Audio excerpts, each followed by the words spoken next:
August 20th Parks and Trails Commission meeting. And we will start with a roll call. Christensen here. Erzberger here. Dupuy here. Wickram here. Schmidt here. Nybo here. Strailer here. Great. And I'll invite everyone to stand for the Pledge of Allegiance. To the flag of the United States of America and to the republic for which it stands, one nation, under God, indivisible, with liberty and justice for all. All right, before we get started, we have a couple new members up here. You guys just want to tell us your names and maybe why you joined? And if I can ask everyone to kind of pull their mics a little closer, just so that we can hear everything for those at home that might be watching. Thank you.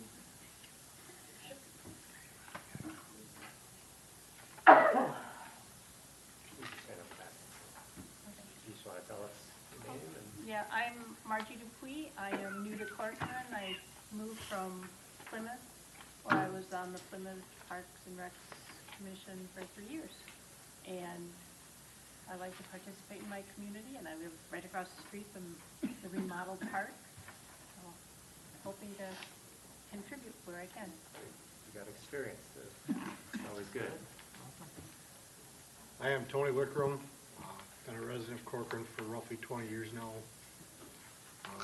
One of the main reasons for joining Parks and Trails was the trail system and for my kids, so they have something to do. Perfect. Thank you. And welcome. Welcome to the first meeting. Man.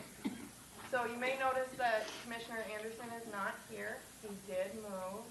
We're very happy for him. It sounds like he's either going to come back to September, maybe October, for just to kind of say see ya, and then recognition at council when appropriate, as it works in his schedule as well. Thank you. And welcome to everyone here as well. I believe most of you are here for 8A. That will come a little later. There's another open forum. If you have comments about the youth sports grant in the park, just wait till 8A for that, please. And let's move to agenda approval. Any questions, comments, changes? Motion to approve the agenda. Second that. Second. All those in favor? Aye. Aye. Motion passes. Agenda approved. Move on to meeting minutes from the June 18th meeting. Any corrections, questions, etc.?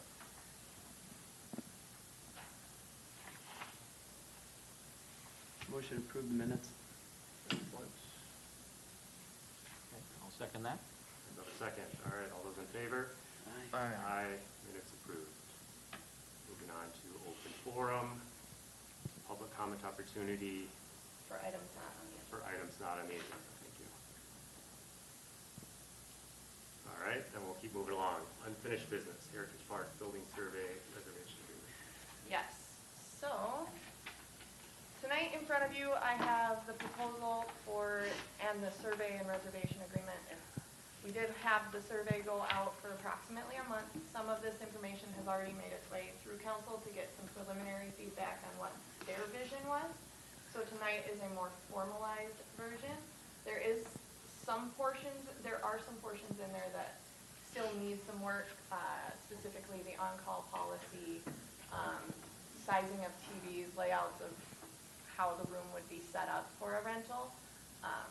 But we wanted to get feedback and then hopefully bring this to council with the direction that you guys provide tonight. From the survey, we had 107 respondents. 70% were somewhat or very likely to rent the building, so majority. Family gatherings, birthday parties, and showers were the most anticipated uses. And most anticipated annual or every few years for rentals.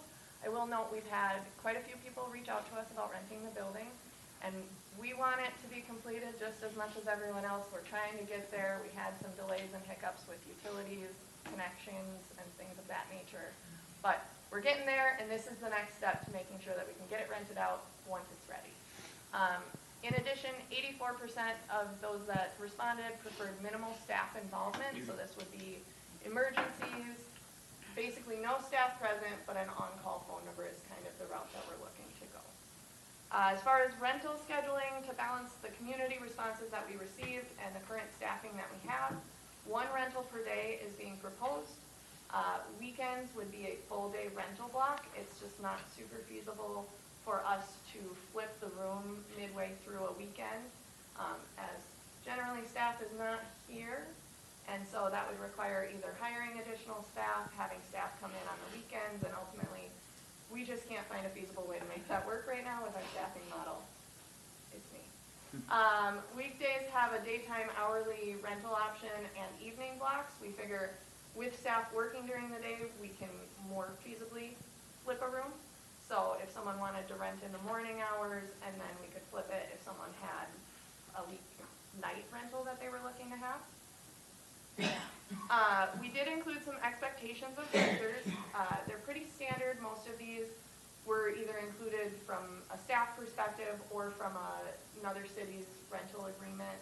We figure why remake the wheel when many cities already have it, and a lot of those are in place for a reason. So some noteworthy items: the renter must not go past their determined rental period.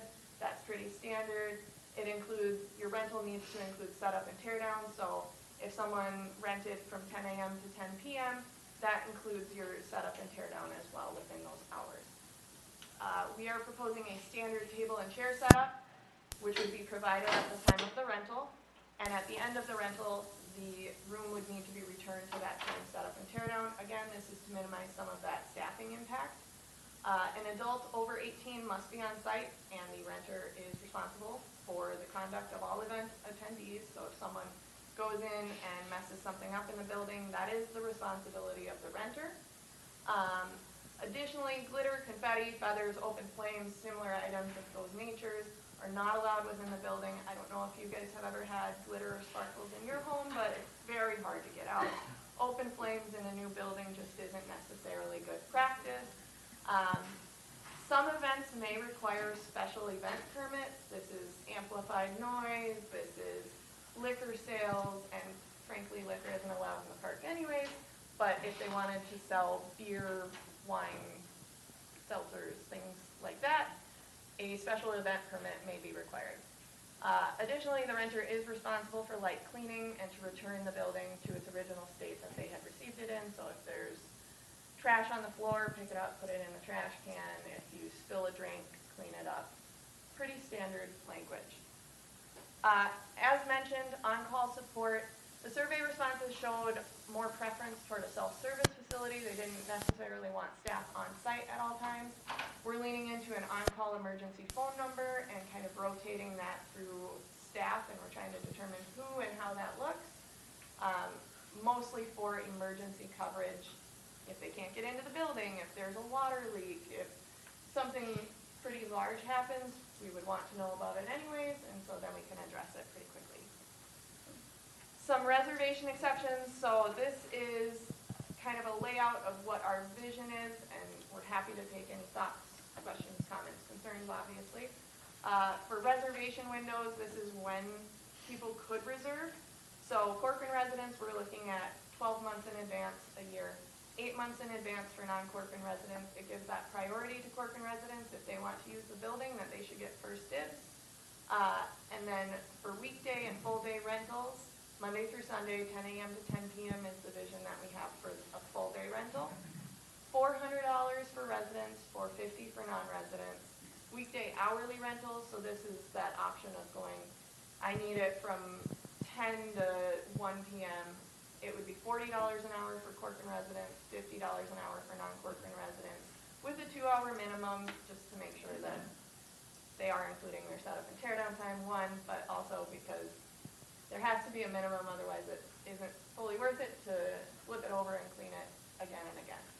As far as damage deposit, that remains the same as the current Heritage Park amenity damage deposit, which is $350.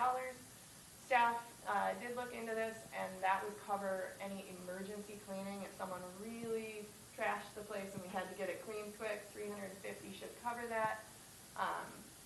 Obviously, if someone breaks something, we can follow a different approach to getting those repairs fixed and charges settled.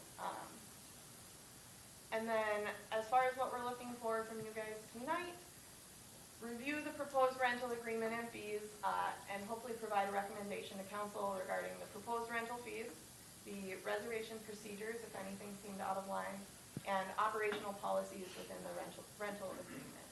And I'm happy to go back to probably this slide is I think the one that we're gonna focus the most on. Happy to answer any questions as always, and take any initial feedback. Thank you. How does the cost compare to other parks and park buildings? It is comparable. It is kind of hard to find park buildings like this with it being newer. And I'm not trying to downplay other facilities in the area. Ours is new, and with that, it is nice. And we found that there are some buildings that are, like some room rentals are located within a larger building, and so they have staffing models built in because they're having more rooms within there. So they need to have a staff on site so that they can kind of coordinate. It's kind of a niche one, but we found that this aligns best with those that are in the community around us. Can I answer you on that? So I think one example I saw, French Lake Park has that building and it holds about 75 people. And to rent that, they charge $90 an hour on the weekend. They charge $67 on a weekday. So for that space, it's quite higher rate than this for a smaller. Is that within a bigger building? Yes. So with that, they probably have staff on site, and so there is some coverage of covering those costs, which is kind of one of the things we tried to give and take with on this. And these can change in the future if we find we're not getting as many rentals, we're getting many more rentals than we thought, but. I forget how many people does this hold? Approximately 100, depending on how the seating is laid out. Yeah. Are there a lot of other buildings that do this self-service model? I have seen it done in other places, yes. Works pretty well. Yes. For a single standalone building, that's only gonna have one reservation inside of it at a time generally. Just one observation on the verbiage. I hope I'm not the only one, but like the weekday full day rental, Monday through Sunday. I know you said here that only weekends are full day. Is that stated somewhere that I'm missing? Weekdays could also be a full day. We're just offering in addition on weekdays the hourly rental option because there is the option to potentially flip it if someone has a rental in the morning and then one in the evening as well. Okay. I can make that more clear though. If you got rid of just a weekday, And just do That's full what rental? threw me Full with day. weekday, Monday through Sunday, but like I said, I might be the only one reading it that way. Yeah. A little bit, but. So you'll pay the lesser of the hourly rate for the full day for a weekday rental. Correct. Yeah. Okay. So my feedback, I think even in the survey, a lot of people would want to do like half days. So I think to me, when I look at this, it's hard to only offer full days on the weekend, Saturday and Sunday. You gotta pay $400. That's your only chance to get this building. Like to me, I know you're fighting the changeover, but I think I would highly prefer being able to rent it for 4 hours in the morning. It costs me $200. Someone else can do it in the evening. So I know you're managing what we can do, but I think in reality, that's like, in my mind, highly preferable to be able to like section off the weekend more and have more people have opportunity to use the space at a more reasonable price and having to commit to a whole day. So is your vision, like let's say someone rented Saturday in the morning. Ultimately, at this point, I don't really feel that we have the staff to then flip it for an afternoon rental, so it would just be that half day in the morning, is that? I think that what you're saying is you could just allow one chunk of rental over the weekend and not have to do a whole day. I think that's maybe an option. But still But it one would rental kind of that day. feel bad for someone to rent it for an hour in the morning for $40 and then so I'd put a minimum to the weekend, more of like, hey, maybe, I'm just thinking out loud, but if you have restrictions on turnover, maybe it's, hey, you can rent it for a 4-hour chunk on the weekend for a day, not have to do the full day rental. So half day and full day rentals on the weekend? I'm giving my, Yeah. So my if we feedback. have a half day, since we don't have staff time, would you be okay then? Well, that's the full day, even though they're only gonna use it for half the day. That's Just would give that option. I think so. Okay. so people can use it. Like you showed, they wanna use it for birthday parties, they wanna use it for, Yeah. like, the stuff that we're trying to do here aren't full day. Versus opting out because they don't want to do a full day. Yeah. Yeah. And is that, with that vision, would it be $200 then? And then $225? You'd almost think you have to make it slightly more than half, otherwise someone's always gonna do the half day and say, well, if we go over, we're gonna do the full day. So, What price point it would is. you do? Yeah, I mean, okay, I don't wanna be the only one giving feedback. I think it's a little low of the rate for hourly for this nice building that holds 125 people. And I also think that there should be a bit more of a discount for the residents. I think this is like a little over 10% or 12% discount for the day. I think if that's more like 30%, I think that makes more sense for helping residents as well. I was aligning it with the current reservations that we get at the park, which is a 10% discount, but doing 10% exactly gets a little wonky with the numbers, so I tried to round them. Yeah, I guess my feedback would be, I think a resident should get more than a 10% discount on this. I don't have a problem with the $40 an hour for a resident. I think the non-resident could be higher. Raise that up a little. Yeah, they also get 4 months in advance too. So Mhm. there you can book it before the non-resident.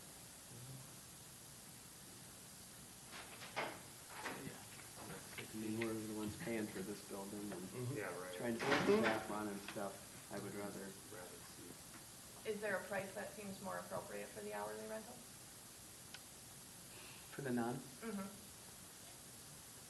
we'd probably bump it up to 60 and 40 for residents. Is that consensus? I think we'll see what the market will bear, and then we can adjust from there.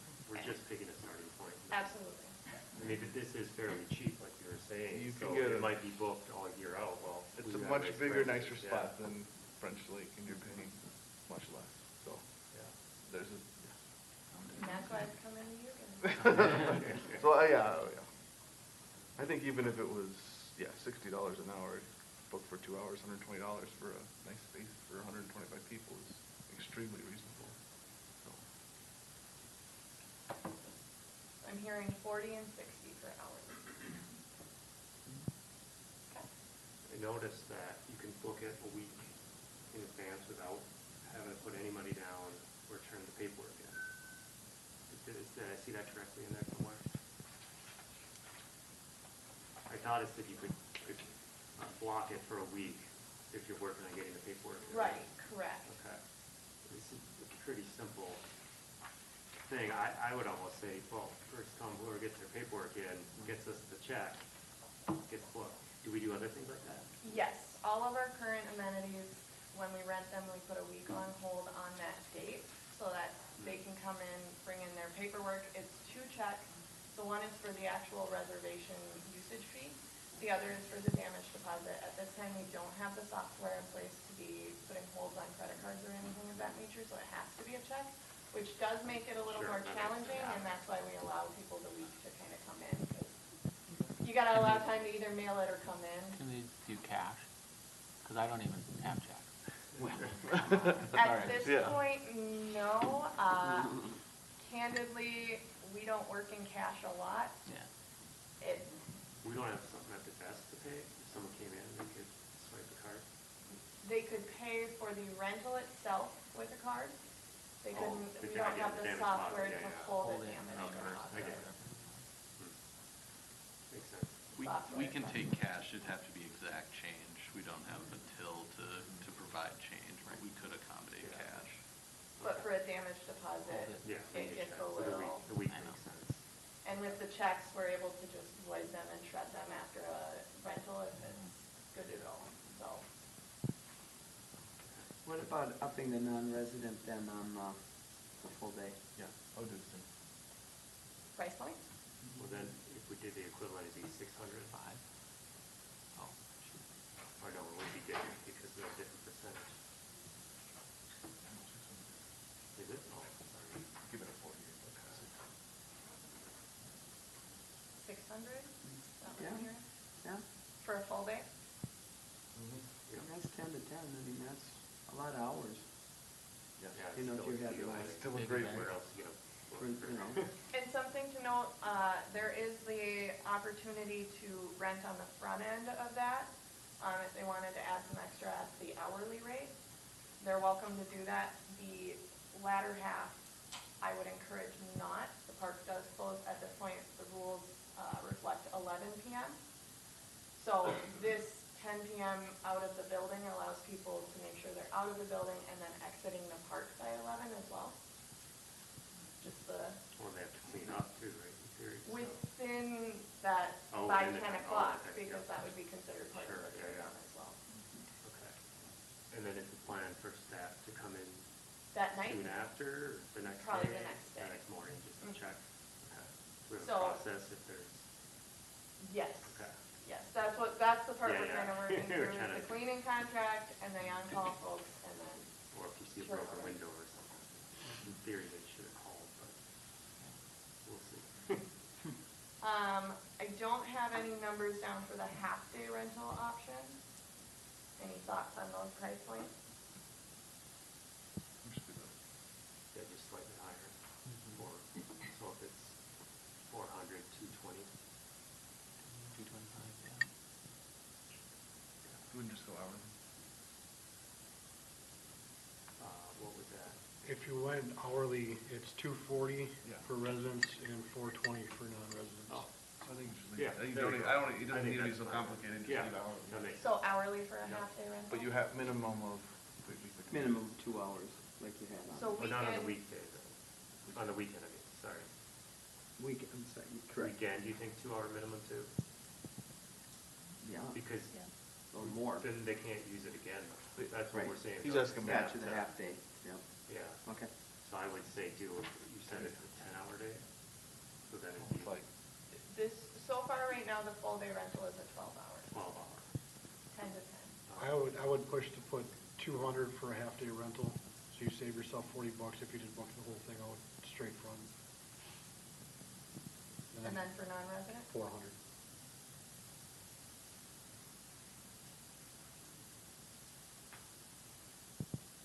I like simple. And then are we Yeah. thinking a 6-hour half-day? 6-hour half-day.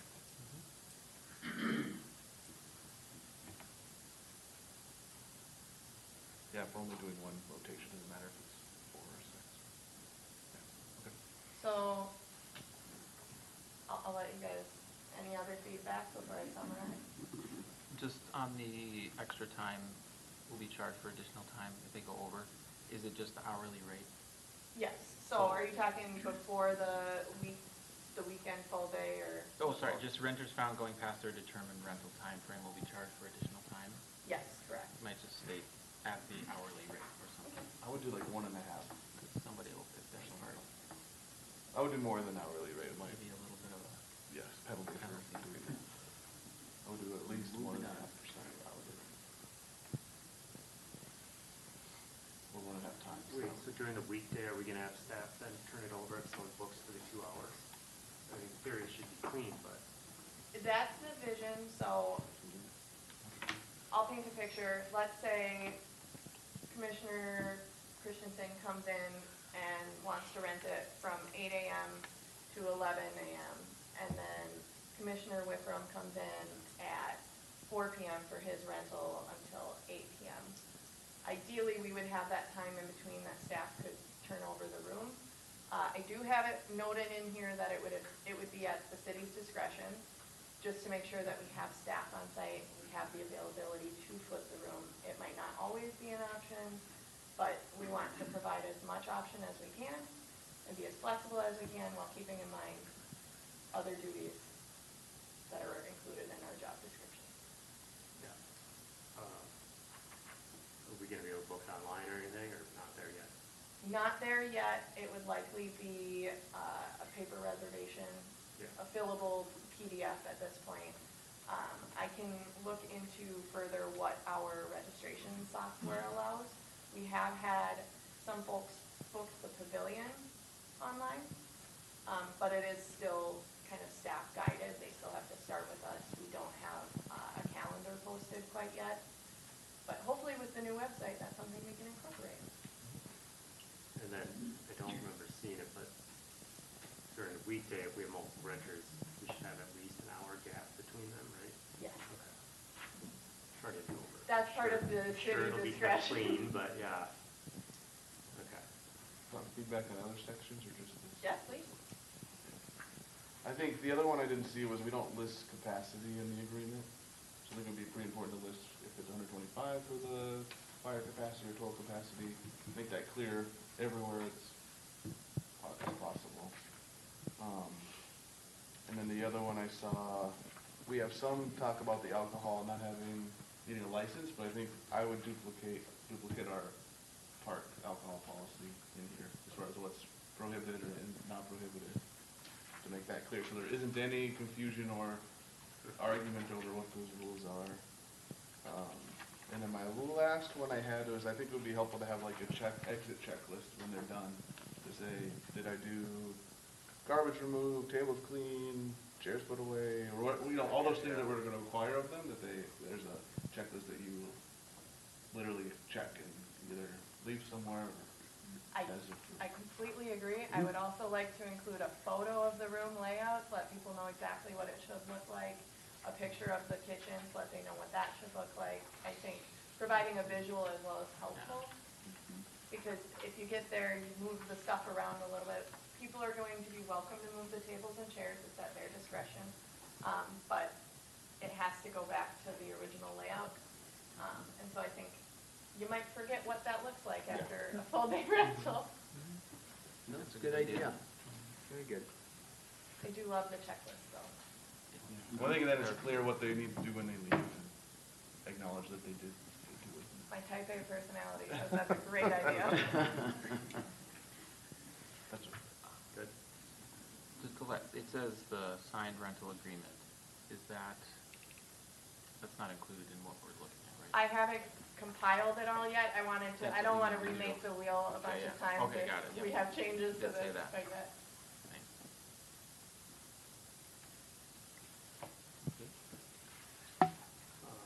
You looking for a motion? Motion to council?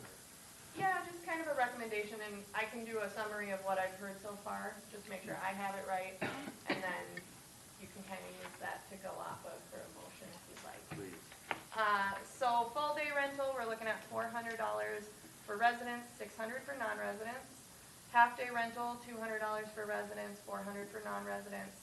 Weekday hourly, $40 an hour for residents, $60 for non-residents. If people go beyond their reservation times, 1.5 times the hourly rate, there's a penalty fee associated with that. The half day would be a 6-hour half day.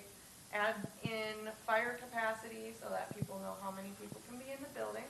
Add in the alcohol policy if it's not already in there. I thought I included it. I must not have. There's a couple lines. Make it more clear. Yeah, Make it make much it clearer. Very Page, clear. on page 17, there is a Q&A of questions that must be in the agreement. The frequently asked questions, And that puts, but maybe move some of that more into the agreement. But it doesn't speak to like, you can have beer and wine, but not, it says don't have hard liquor, I think. It doesn't, it's not as clear as the Make it actual. clearer. Yes, match it, so there's no discrepancy. I like that. And then an exit checklist, and then are you all okay with the photo idea as well? Sounds great. Wonderful. Does that summarize everything I've heard tonight? Am I missing anything? Is there anything anyone would like to add? I can make those changes. With that, if you'd like to make a recommendation to council, I'd be happy to take that. And then the plan is to bring this forward to council on the 10th. It allows me some time to update all of this because the packet was due at 3 p.m. today, so it cannot go to the August 27th hearing. All right, do we have a motion? I'll make a motion. We have a motion to recommend to council with the changes. Do we have a second? Second. Great, thank you. All those in favor? Aye. All right, that passes. I love when the mayor folks I get know, good involved job, right you away. guys. Way to go. All right, moving right along then. That was unfinished business, so we're on to new business. County Youth Activities Grant Opportunity. And I will note, I do have 4 public comment cards. It's up to you whether or not you'd like me to present first, take public comment first. I'd like the presentations first, if everyone's okay with that, and then we'll have a public comment opportunity. Okay. Wonderful. I want to note this is incredibly preliminary, very conceptual. The major reason for this is that we did hear from the Parks and Trails Commission that there was interest in developing the neighborhood park off of 102nd Place sooner rather than later. It's been there for a while. We've gotten a lot of feedback from folks that they would like to see it develop, and we found an opportunity potentially where we could get some grant money, so we said, why not try? In the past, we have gone for this grant application. It's the Hennepin County Youth Activities Grant. Specifically, we're looking for the play area grant. If anyone recalls, we did get that for the Heritage Park project, so we were awarded $300,000. I am still working through finalizing that so that we can get the money from the grant. But when this popped up again, we thought, well, we've heard feedback that people want a playground out there. We've heard open green space. There are things that would be applicable under the Hennepin County Youth Activities Grant, and with while it is located within the Bellwether development, there are other neighborhoods in the area that do have children, such as Amberley and then the Hope development as well. So we're trying to be mindful that there are going to be children that are coming through here. There is a connection to the Diamond Lake Regional Trail. So it will get use from children, while the neighborhood it's located directly in is a 55-plus community. There are other uses within the park as well for the surrounding neighborhoods. With that, City Administrator Tobin did put together this concept plan. Candidly, AI was used to make it because we don't have the necessary software to do it, and we haven't gotten direction to bring it forward to HKGI to create anything. As stated, this came up simply because we saw an opportunity for funding. It would kickstart things. It still needs public feedback and engagement. We still want your feedback and engagement. We still want council's. This is very preliminary, and you can see that in the top right, or top left here. So tonight, we're just trying to apply for the grant. Yes, and if there are any preliminary thoughts on anything on here, I'm happy to take that. If there's things that you think shouldn't be included at all, I can bring that forward to the council next week. Ultimately, we're just trying to get a starting point. This is subject to change as we get the engagement from the community, from the Parks and Trails, from the council. So, very briefly, we show a parking lot right here, a well house with restrooms, which upon further review in the very brief time that we've had this conversation at a staff level, sounds like the restrooms and the well house are not necessarily a great combination and might have some issues. So the recommendation would be to move it to what is shown as 100% open air shelter. The proposition was maybe a kitchenette and a couple of bathrooms within that pavilion. Number 4 right here is a veteran memorial. We've heard a lot of feedback about that as well. 5 is a playground. 6 is an open green space. 7 is a dog park. Again, location's kind of subject to change. My understanding is this might be kind of a wetland area, so this specific location might not be exactly it. Things are going to shift a little bit. And then 8, a walking trail loop that would have connections to the open space park as well as the Diamond Lake Regional Trail. That is everything I just said. If you'd like to see it in text form. Some priorities that we've previously heard from community and residents: a veterans memorial, a playground for children 2 to 12, open green space, and a dog park. Those have been the most common things that we've heard from the community. So tonight, what we're looking for from the Parks and Trails Commission is to provide initial feedback on the conceptual park plan, indicate if you're interested in us pursuing the Hennepin County Youth Activities Grant, or if you feel like, don't do it. Not worth your time. You can say that. And provide any additional comments or recommendations regarding what's shown. Like I said, this is definitely going to make its way back. This is very preliminary. This is just so that we have something shown so that we can apply for the grant. It's a very starting point, but inclusive of the items that we've heard from the community. That's all I have on Great, thank you. public comment. Public comment opportunity. So please go up to the podium, state your name and your address. We have 4 public comment cards. Yes, we're gonna start with Kevin P. I'm not even gonna try and say your last name, I'm sorry. I'll let you do it when you go up to the mic. Might not get it right either. Howdy, I'm Kevin Pomerlow. I live at 10,009 Jack Pine Lane in the Belleville community where the park is going. I and a couple of the neighbors just had some thoughts about this in general. It seems like a nice idea. We are a 55-plus community. We realize there's a city park space smack dab in the middle of us.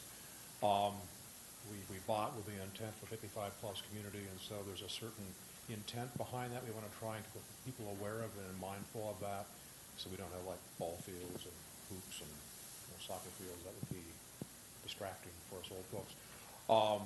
What's laid out here seems benign enough and kind of fits into things. There's certainly a lot of folks with grandkids that would like the 2 to 12. I personally think that kind of age range fits the vibe of the community with the grandkids and stuff, and potentially younger families on the periphery.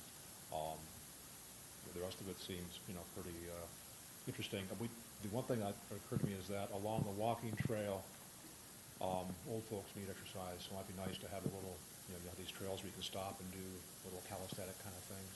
Little setups for that might be kind of interesting to see what that would imply. The green space, a thought that occurred to me would be nice to maybe have a few little picnic tables with some trees out there. That's a fair amount of green space, and so you could strategically plant a few there, maybe a few small trails or something in and around that to make it more of a sanctuary for folks to go, have a little picnic, that kind of stuff, make it more of a low-key experience. I think that's all I wanted to bring up. I can just reinforce, I'm biased, but we bought into a 55-plus community. We want to try and keep that intent preserved as best we can. Thank you. Absolutely, thank you. Comments? Next, we've got Lucia Stamp. Give your last name, sorry. But the first name wasn't so easy. Did I get it right? We'll find out.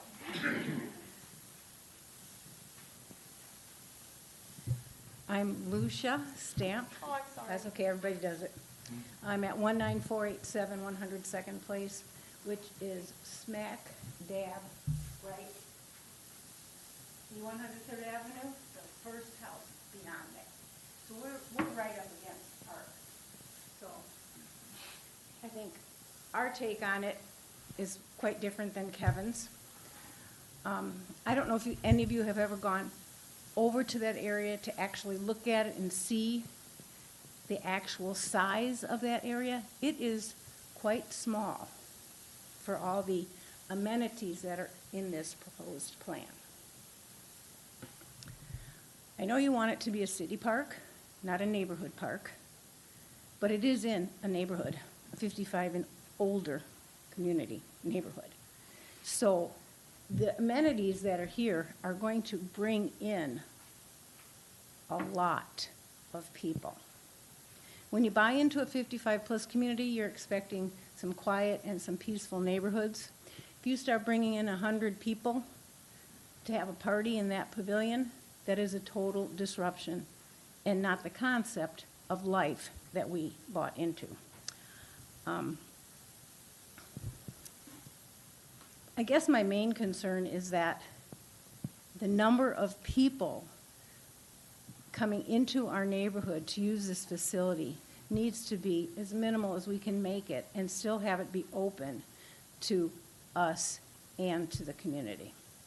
That parking lot is not going to take, there's not enough cars in that parking lot for 100 people. They're going to end up parking on the street. The streets are rather narrow. If there's one car on one side of the street virtually becomes one lane.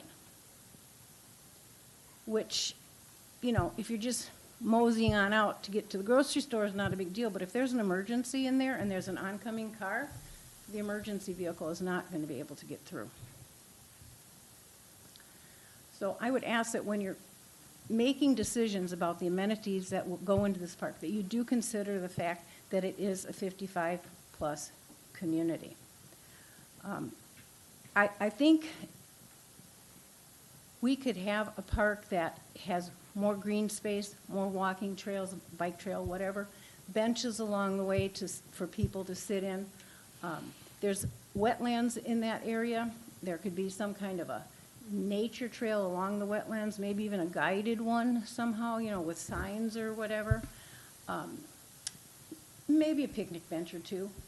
I mean, yeah, picnic bench or two. But my concern is the amount of people, like I said, that you're bringing into that.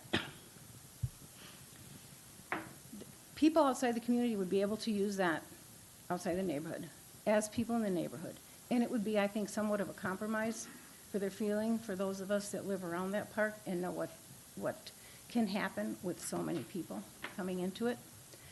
And I think a park like that, like more of a nature-like park, would be a lot less costly. We wouldn't need any kind of a grant, hopefully. And so I just ask that you consider the amount of money that we actually can afford to put into this and what we can't. Thank you. Ray C. Steve. Thank you, Jessica. Can you hear me okay? I'm going to see if I can pull this out. No, I can't. I'll just speak closer to the mic. My name is Ray Saleha. I'm at 10081 Mulberry Lane, inside of the Bellwether community. Reason I'm here, I'm the coordinator for the Bellwether Veterans Group.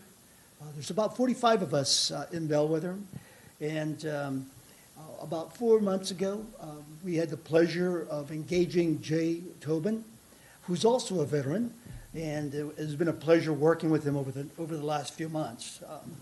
Last week, Jay came to us and asked for support in putting a letter together supporting the grant that's being pursued.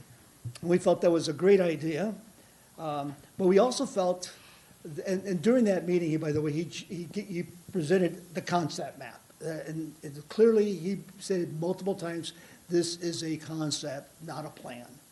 So we wanted to make sure we took that with us, but we're only 45 of hundreds of people inside of Bellwether, so we felt we should bring the community together and called a meeting for last night.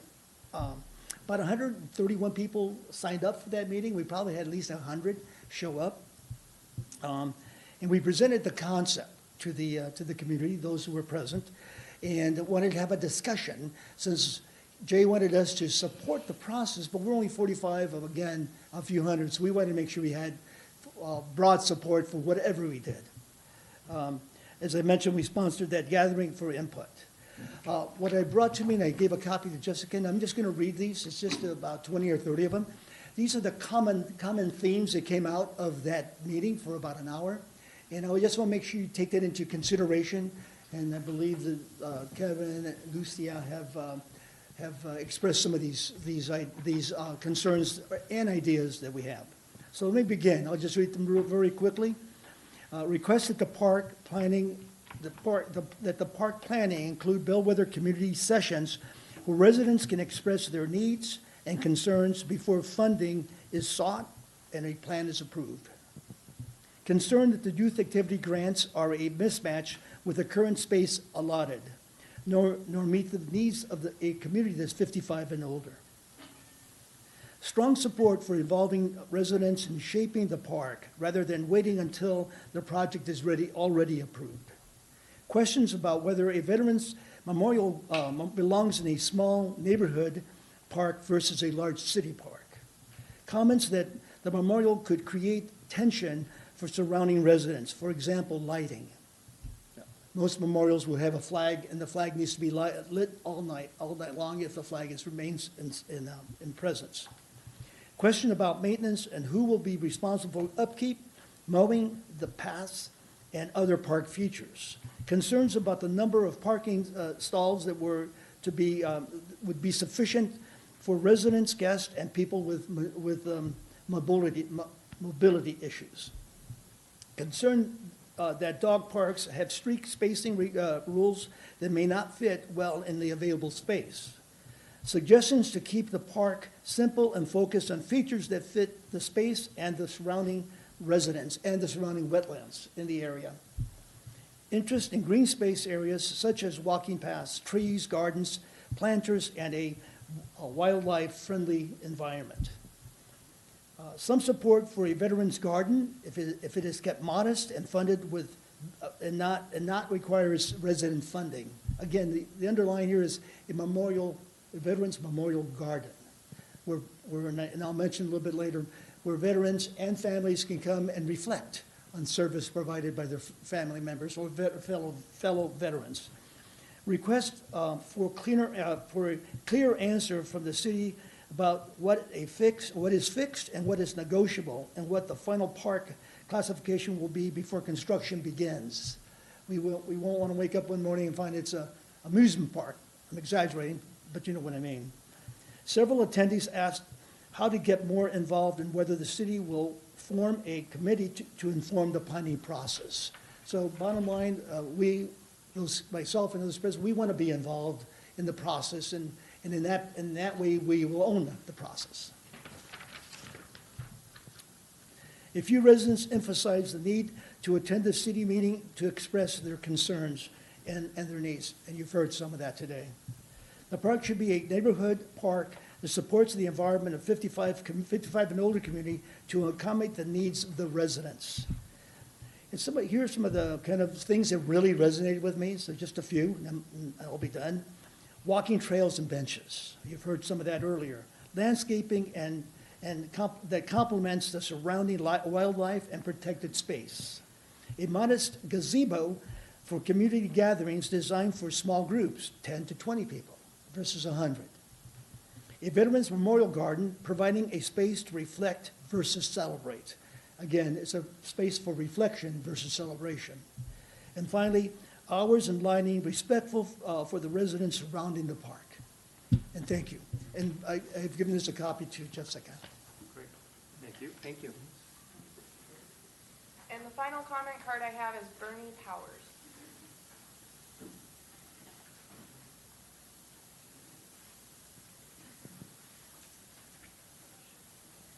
My name is Bernie Powers. I'm at 19486 102nd Place.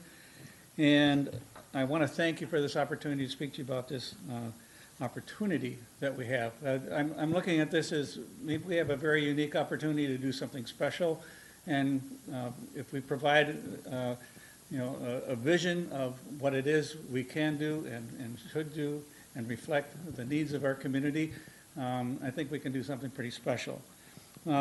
Too often I see when I just drive around, I'm from Wisconsin, I've been here for 2 years, and the park systems in many areas are, I think, underutilized, and sometimes that underutilization is because they don't meet the needs of the people who are closer to the parks, and therefore those parks go underutilized. We have a unique opportunity in the Bellwether community because we have over 500 residencies there, which will have people 55 plus. And so that has to be taken into consideration. The next closest community has less than 100 residences. So we see quite often people, younger people with their children and strollers, and it's great.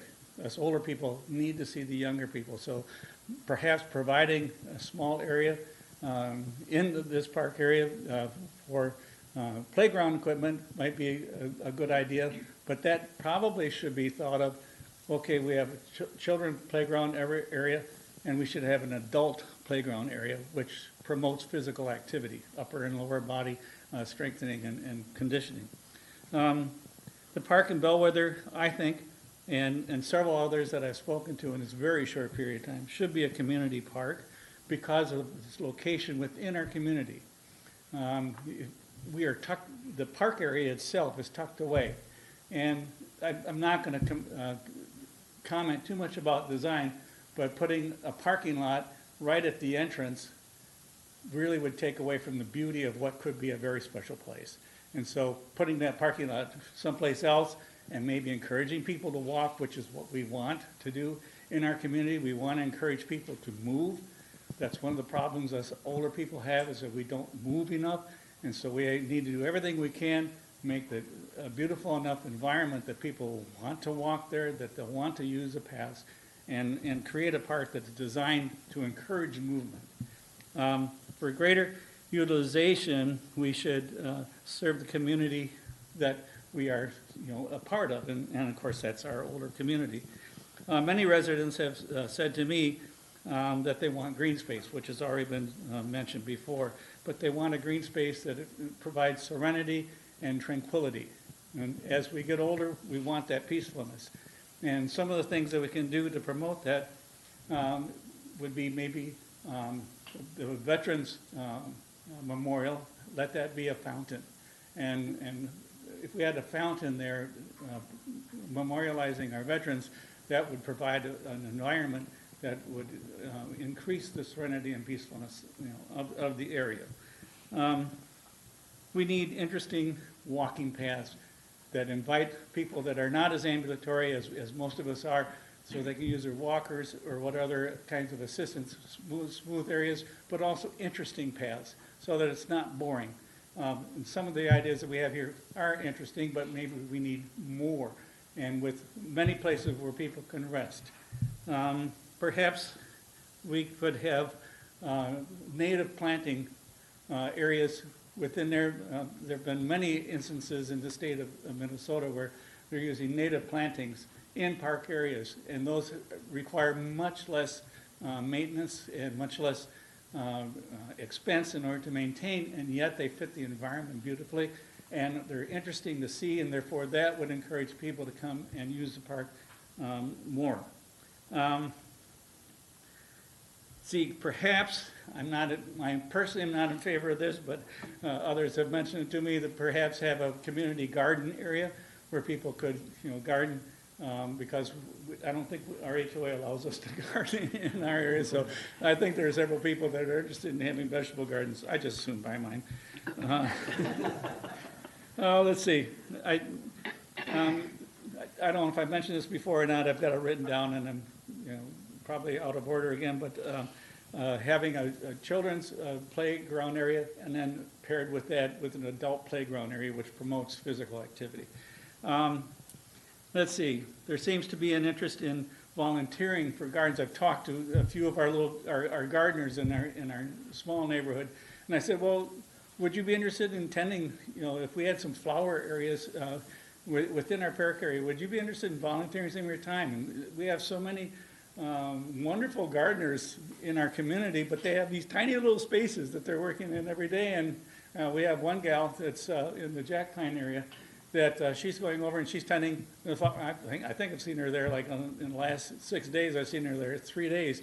She's taking care of this community area, and she's doing it just because she's used to being a gardener, and she sees that the flowers need to be tended, so she's tending them. We have many people like that, and I think we could probably tap into the fact that we have a lot of folks that have some time on their hands that they wouldn't mind volunteering that time. And I even thought, and this is a crazy idea on my part, but I thought, well, let's see, how much does a parking lot cost that you have 24 cars? Let's make it available for the 3 cars, and then use that money to put into, like a golf cart transportation, so we can bring the people to the park and then have them move in the park. Now, that may be a crazy idea, but I would think that spending money on getting people to the park rather than taking their cars to the park and then having them move.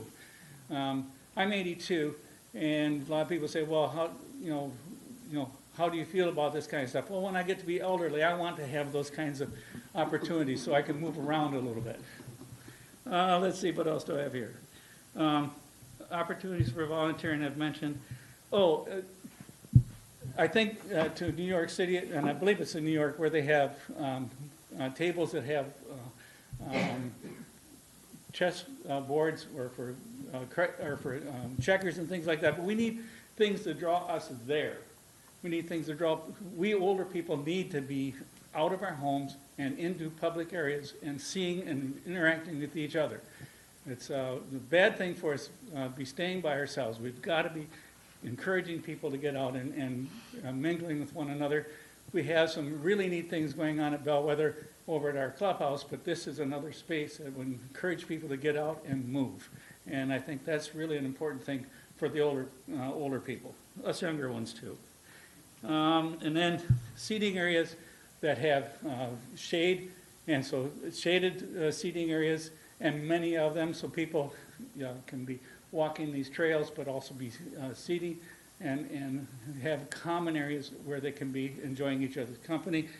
And then the last thing I had to say here, as far as things that there were, some of the people that I spoke to were concerned about the big public building space, the shelter. That was a concern. The dog park was not real popular to the people I talked to. I'm a dog owner, and I don't particularly care to have a dog park. Since my dog was nearly killed in one back in Wisconsin. That's probably just a Wisconsin problem. Probably not. But anyway, I appreciate you giving us this forum and allowing us to speak to you. I think we could really do something very, very special. And you have a special community of people who I think would be willing to help and provide energy for a wonderful park facility like we can have. So thank you very much for this opportunity. Thank you. Thank you. That's all the comment cards? Yes, just please stand up to the podium. So I did, was it Charlie? Bernie. Bernie, no one near Charlie, okay, sorry. I'm bad with names, I'm old. They mentioned volunteer work, and there's a lot of folks with a lot of skills in our community. Some of us are woodworkers and have built stuff all our lives. It just popped into my head, but if we wanted to build small gazebos or spaces to be, if the materials are provided, we might be able to find free labor. So then there's opportunities for kind of like Habitat for Humanity, Habitat for Old Folks, that kind of thing.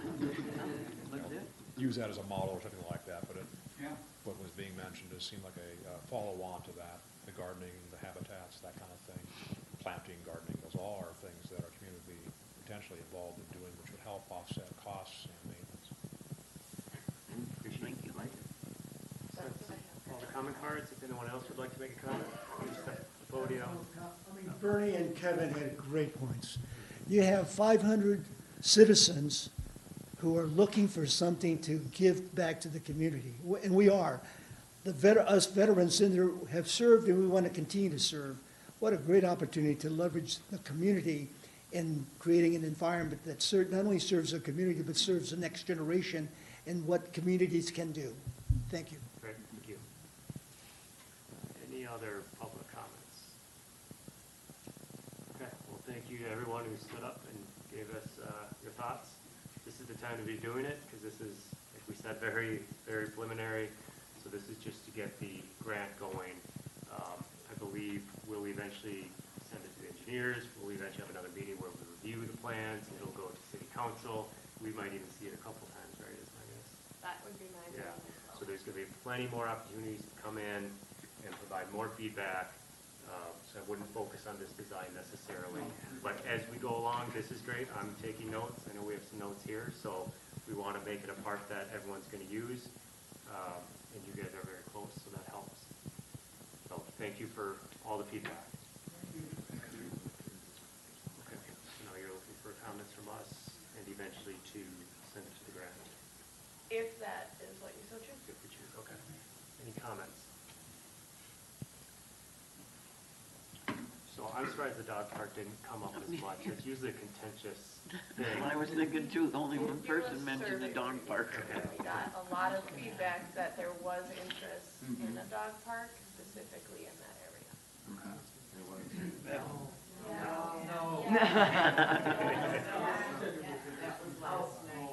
There'll be plenty of other opportunities for public feedback, so make sure you put that in the comments. But so that survey that was done, that was a citywide survey, that wasn't targeted at just that community, or was that? Correct, but it did have specifically where would you like the dog park to be located, and that was a frequent response. And I could pull that and bring it back if we'd like. To be fair, that was a year, I couldn't even tell you, it was a year or two ago. As this has been on our radar pretty consistently. Yeah. Do we know the size of that space? How many acres or what? It said a half acre. It's what? It said it's a half acre. A half? It said right here, dog park. No, Half not the, acre. no, the whole park. The whole I'm park. sorry. Oh, 7. I thought you Dog were park. talking dog park was half Oh, acre.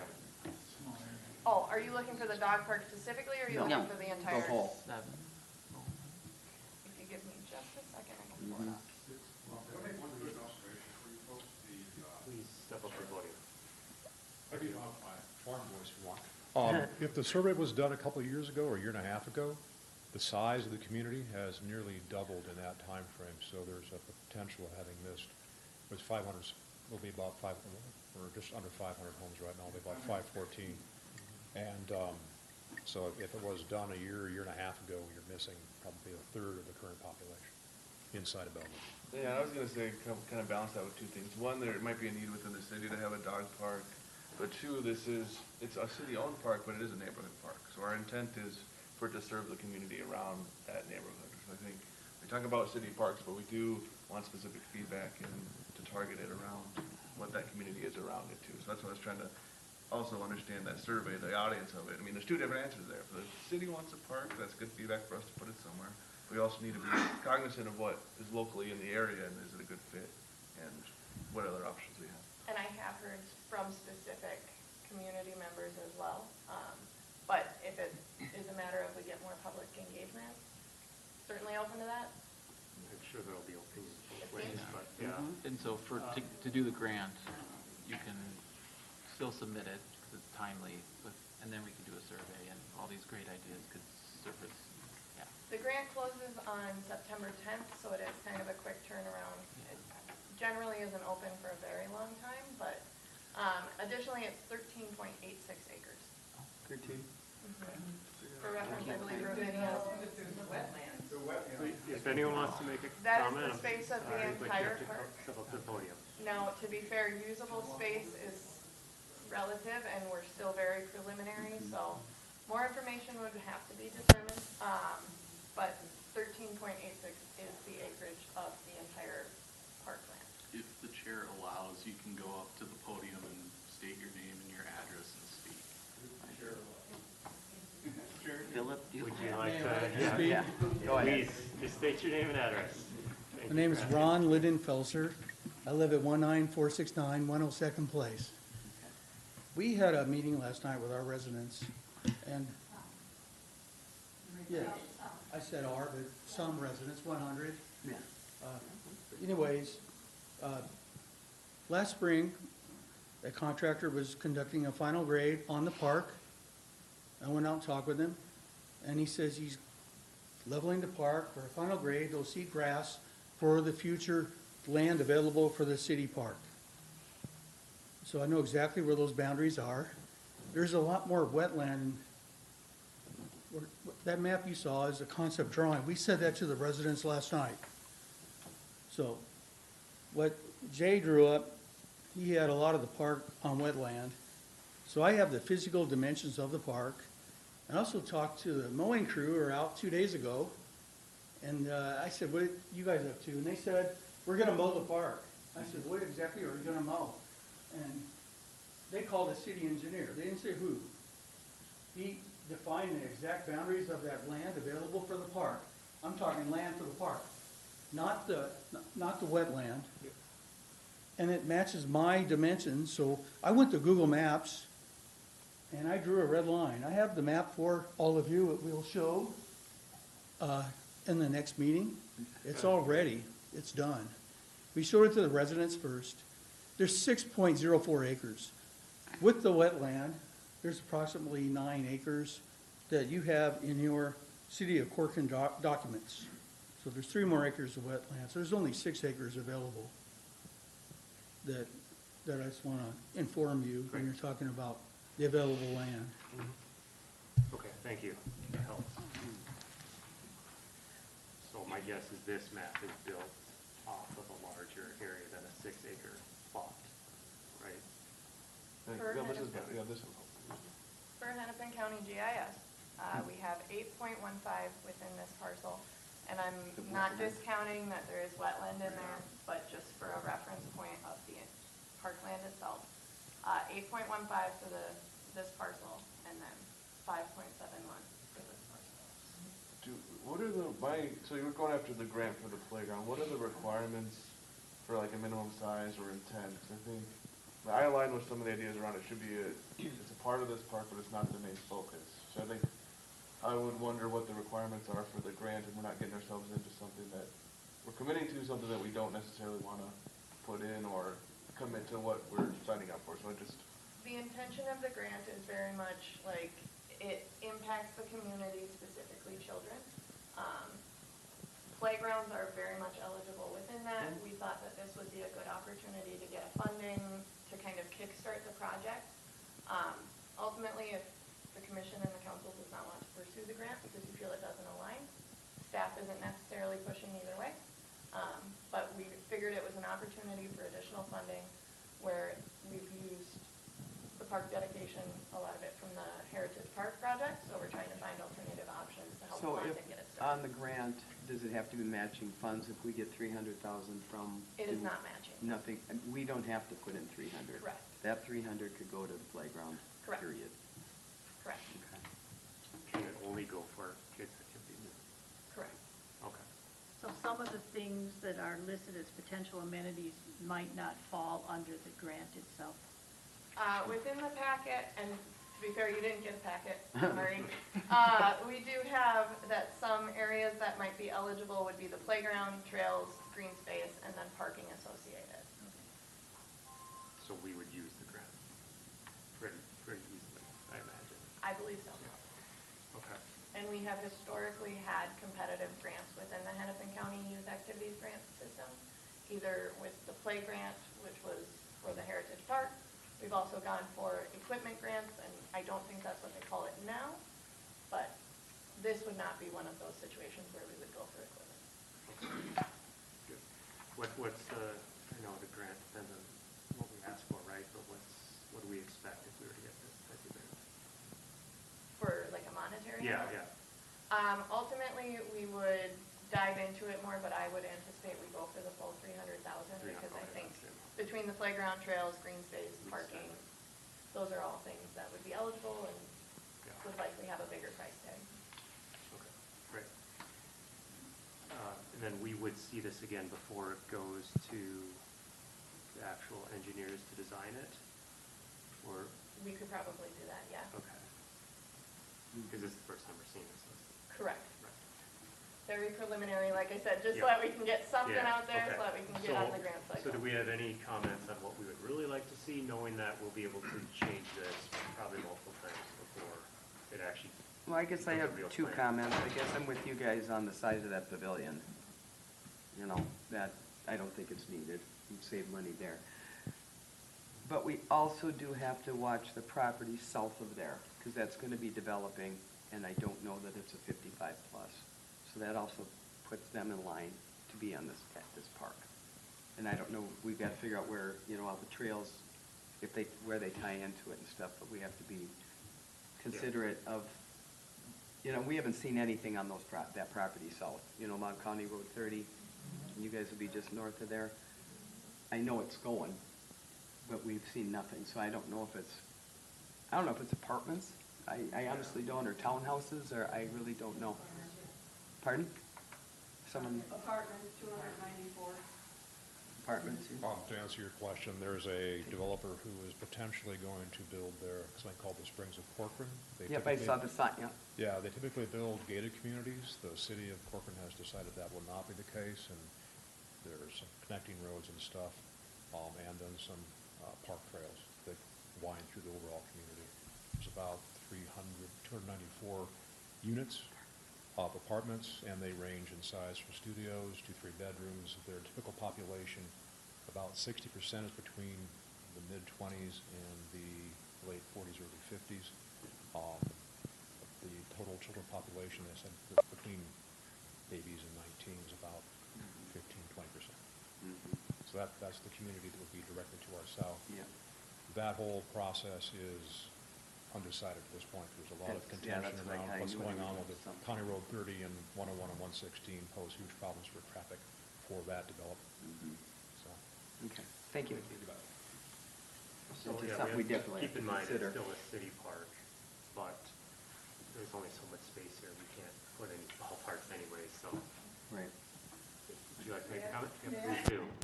Kim Svoboda, 19570 102nd. I just wanted to let Val know that that has already been in front of the Parks and Trails, that springs. That happened about 4 or 5 months ago, I recall. and I was there. I remember you. Yep, Oh, yeah. yep, it's already been, so just so you know, you guys have already That's seen that that. one, okay. I just wanted to. I thought it was that other lady, but that's a fine, But you that's weren't fine. here, so. Oh, thank you. I'm gonna be in your community real quick. I qualify. Thank you. Is there a requirement for the new developments going in to add parks into their plans? So, per the comp plan, if it's shown that there is a neighborhood park, community park, they either have to donate the land, or dedicate the land, or cash in lieu of. So that comes before the Parks and Trails Commission for a recommendation, which then goes to the city council for approval. So it's either land, again, if it's shown on the comp plan, it's either land or cash in lieu, which is how the park dedication fund is built. So you could set this park aside for a smaller, younger grandparents, grandchild park, and when the next development comes into the south with a younger crowd, move that to a, We probably wouldn't get land because we already have land close by. So we have a comp plan that basically lays out where we think the parks are gonna be. So if we happen to have someone building houses and it shows up on the comp plan that, yeah, we want a park here, then we would generally get land from the people building. If it's not, so when this development comes into the south, we would likely get cash in lieu. So not every community is gonna have a park in it, if that's maybe what you're thinking. Okay. And I think flexibility at this point is where I would, as long as we have flexibility in how that grant could be applied, I like the idea of covered places people can sit, but not giant pavilions, but I think it's helpful to hear feedback from the community on what that would look like. So I think as long as we have some flexibility in how that grant could be used and applied, I don't see an issue. I think it seems like pretty high likelihood we want some type of playground or things that fit the bill of that grant. As long as we're not locking into like, hey, we need something of X size to get that grant that we're locking into, I think that makes sense to go after. And then, just for reference, so this is the neighborhood park that was shown on the comp plan and the open space park that has the trails within the community. The area just south does not show a park, so ultimately, We likely wouldn't get more land in this area, is what you're saying. Okay. Yeah, I think all these comments are great. I think Kids Park looks good. We'll need some sort of parking. It'll be sized to the park that gets planned. That's not for us to decide. Some shade areas would be great. I love the idea of some trails going around it. I think the adult exercise area would be great, but all these things come with cost as well, so. may I add one more thing? There is opportunity for what's being referred to as either adult fitness or adult playground. I did set up a meeting, or trying to set up a meeting for next week to speak through some of that with the grant coordinators for that, just to see what the eligibility looks like. This isn't the first time I've heard it. I actually got an email about it as well this week. You guys are all in sync, I think. So, it's almost like you're close They neighbors. talk to each other, yeah. So I am trying to pursue that as well, to see if that either is more or less applicable, if it could be good in conjunction. Always looking for other funding opportunities, so if anyone has additional funding opportunities, send it my way. My card is out front. Yeah, please do. So that's what I was kind of wondering, because I think I saw in the packet, correct me if I'm wrong, that it was estimated about $1 million for this park, and you're looking at 300,000, so I'm curious, where's the other 700,000 come? And how does that affect the residents? Yeah, so we have a parks fund. So when a developer comes in, they give either land or cash. The cash in lieu then goes into an account, and then that goes out to build parks. So if we move forward with the grant, then we would automatically be part of the funds, the other We already know 700,000? it is. It will eventually come out of the parks fund. There's Okay. no additional taxes or funding that I'm aware of. That's Okay. never happened. grant stuff. Yeah, the developers are paying that into that fund as part of the development project. Do you have a comment? Yeah, can you bring back up that plat map, please? Just a second, I actually closed it. No, it's I okay. Should've left So, it open. We talked about, or there was talking about, there's no other available space. In our interest in what's going on our southern border, we've talked to a lot of the developers, and there was a developer that's going to plop something right there. And you see this kind of sleepy line right there? Right there. The developer who was looking at putting in a business park. Thank you. Otherwise, our minutes are harder. Yeah, understood. So that little squiggly line there, which you can't see it, I'm pointing to on the record, but that parcel was going to be partially developed by about 2/3 by the Oswald Business Park, and that's still an ongoing conversation.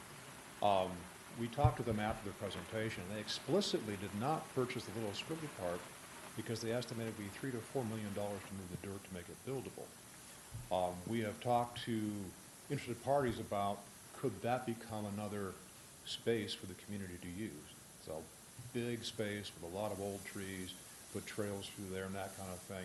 It was a very preliminary idea. It was just kind of a brainstorm amongst the community, like, well, why spend money to knock that down and put something there when it's already a nice natural park? You know, maybe invest in that. So in terms of potential available land, all those developers got to contribute money to something. So maybe that little squiggly could be the next something. But About 7 acres. yeah. Okay. Yeah, it's not a big space, but it would provide for trails and that kind of thing. Heavily wooded though, heavily wooded. Yeah, and the terrain is, according to Hempel, is exceedingly expensive to level and utilize. You know, and why do that? Use it as it is. At any rate, a little tidbit for Great. Yeah, possibility. Future plan. Okay. Well, I think we have enough to go for the grant, but I'd love to hear more comments if we want. What to do with the park. Please, go ahead. I have a real brief question. We would love to help you find grants to help pay for like our park.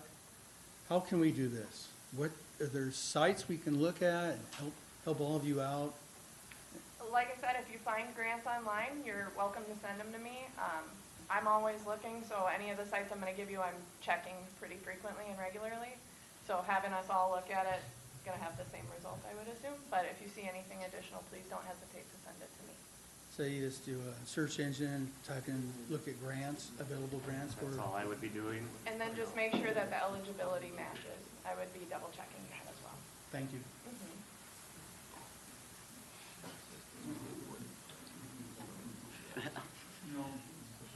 Any more comments on the park design for the grant?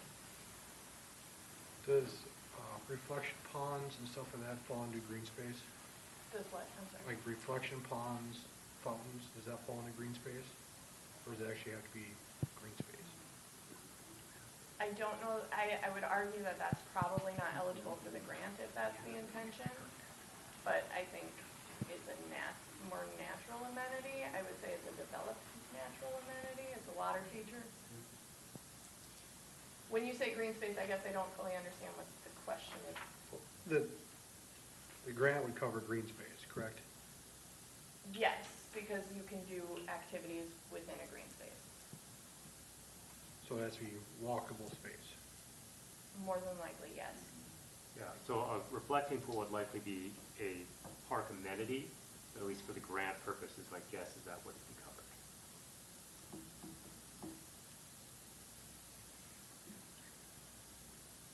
Any other comments?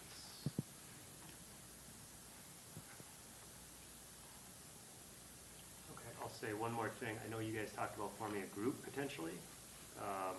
Everyone is welcome to come. These are all open meetings, so if you want to bring 100 of you, please do. But if you do form a group, it might be more efficient to have those meetings like you guys did, and then that group come in and express everything that the group came up with. Otherwise, it gets a little long. Again, everyone's more than welcome to come in here, but if we have 100 people expressing their opinions, it's going to take a while. Or So, even, go ahead. I say, even if you're having those meetings, you can let some of us know that that's occurring, and even directly hear some of your feedback outside of your team.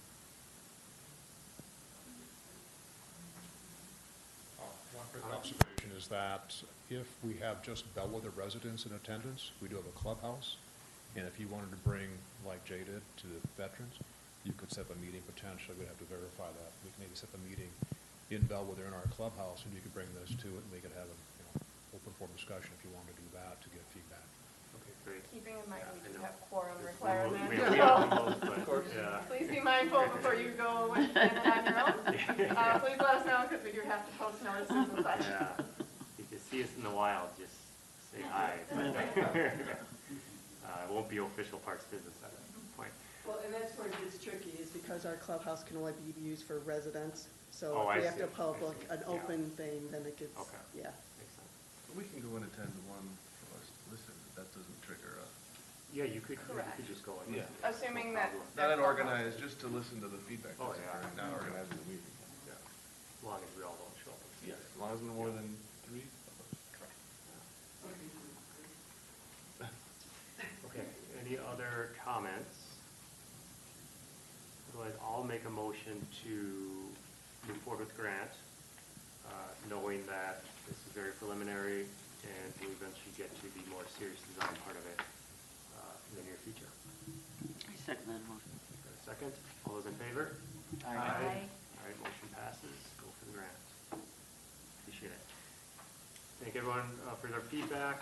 Again, you're always welcome. You're welcome to stay for the rest of the meeting if you want. We got a really good garden club report coming up. Thank you. Yeah, appreciate it, everyone. Thank you. Thank you. Yeah, thank you. Thank you. Yep. Is it me? I won. No, you know, me too.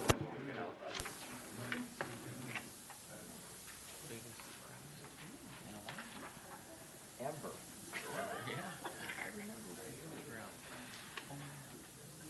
All right, well, we can keep moving on to planning project updates. And I don't know that this actually made it into the Oh, packet, I did don't it, see for it in sure? the PDF, Yeah, yeah.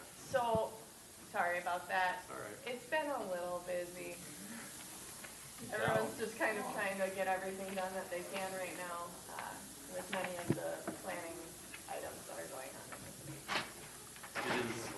It is in the packet now, so you'd be able to look at it Pull it up on again. the website. Yeah, there was a planning meeting this past Tuesday, and the one item that's on the planning project update was,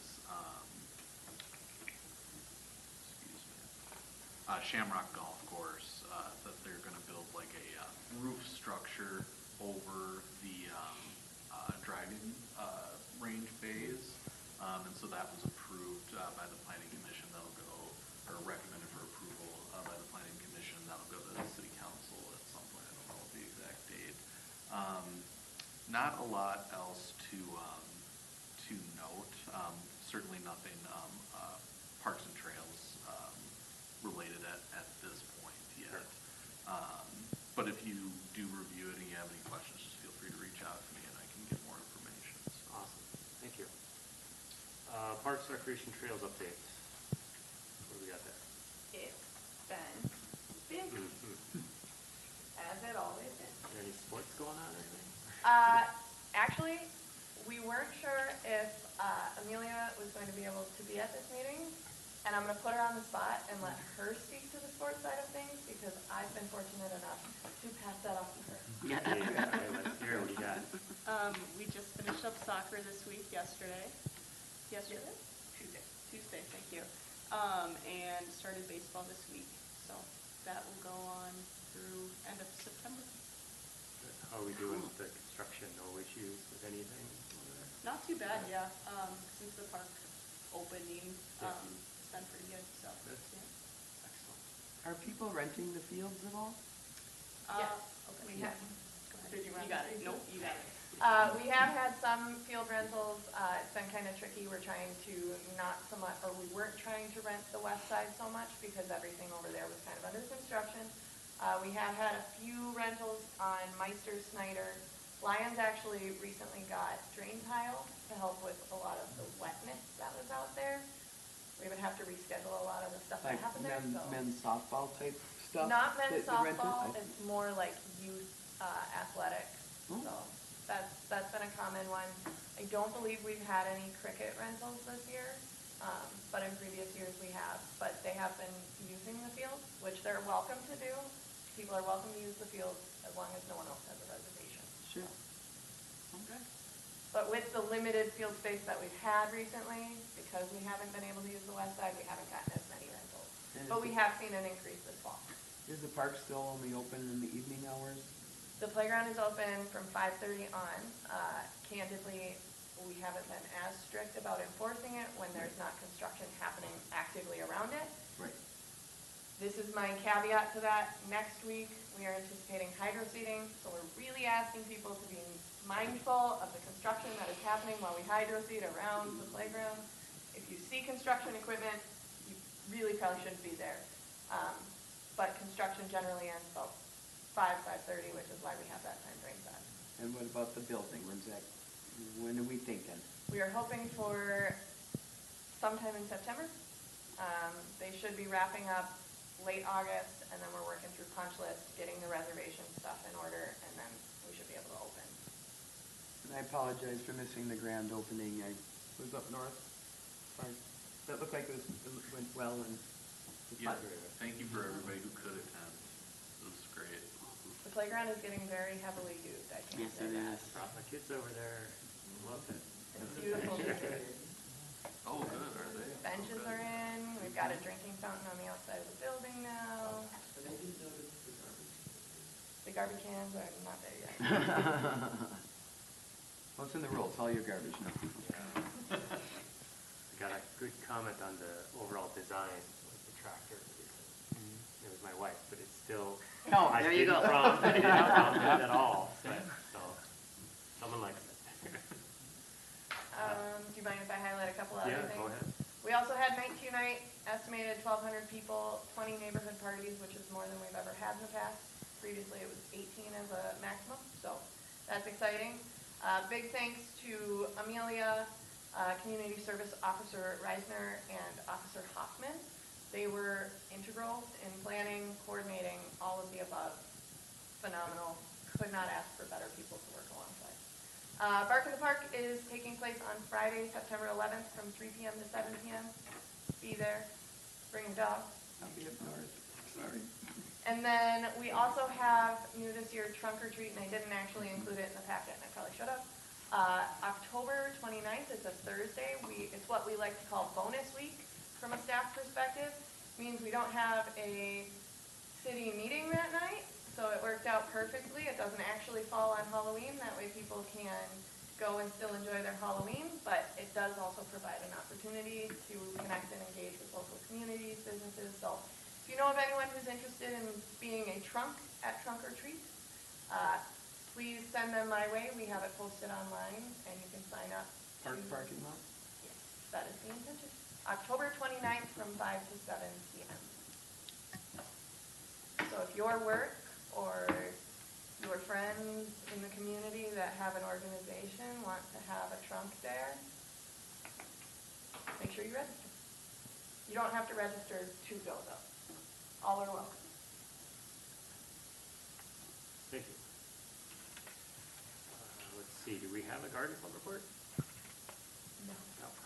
There hasn't been a lot of movement. I have tried getting people involved. It does sound like there might be a community that has an interest in gardening, so maybe I'll try and find a way to contact them a little bit more to see if they have any interest in the memorial gardening. Commissioner Anderson was a very big proponent of the memorial garden. He kind of spearheaded a lot of that. Susan Nelson, a local community member, also kind of spearheaded it for about a year. And unfortunately, we just don't have anyone leading the charge right now. So if anyone is interested in leading the garden club charge, please let me know. Okay, we certainly will. Thank you. The Park Dedication Fund report. Any questions on that? We have the running balance now, which is great. How many more big payments do we have on the building over there? Funny that you asked. I actually just got that information. We're looking at about $600,000 more in payments between building and site, which I know seems shocking when you see this. Keeping in mind, We do still have to get our reimbursements from Three Rivers, from the Hennepin County Youth Activities Grant, and from we got awarded the National Park Service DNR grant, so we're working through all three of those as well, and I'm working through closeout materials as we get closer. And when you get those grants, will it come back to our? Correct. Okay, Yep, okay. yep, so included in there should be the federal funds that we had gotten, the HUD money. And I believe it's kind of called out, might have been a while ago at this So point. like that 300,000 is still not included. It would essentially go right back. Goes back into our Mhm. funds, okay. What's the total we use from all those sources? The Hennepin County Youth Sports Grant, or Youth Activities Grant is 300. The Three Rivers, I want to say, was 500 approximately, and I would have to double check the DNR one. That one was the more recent one, and we've been working closely with them to Great. even get through the approval process. Yeah. Okay, no questions? All right, other business announcements, we have none. So would anybody like to make a motion to adjourn? I'll make a motion to adjourn. Jay, second. All right, all those in favor? Aye. Aye. Meeting adjourned.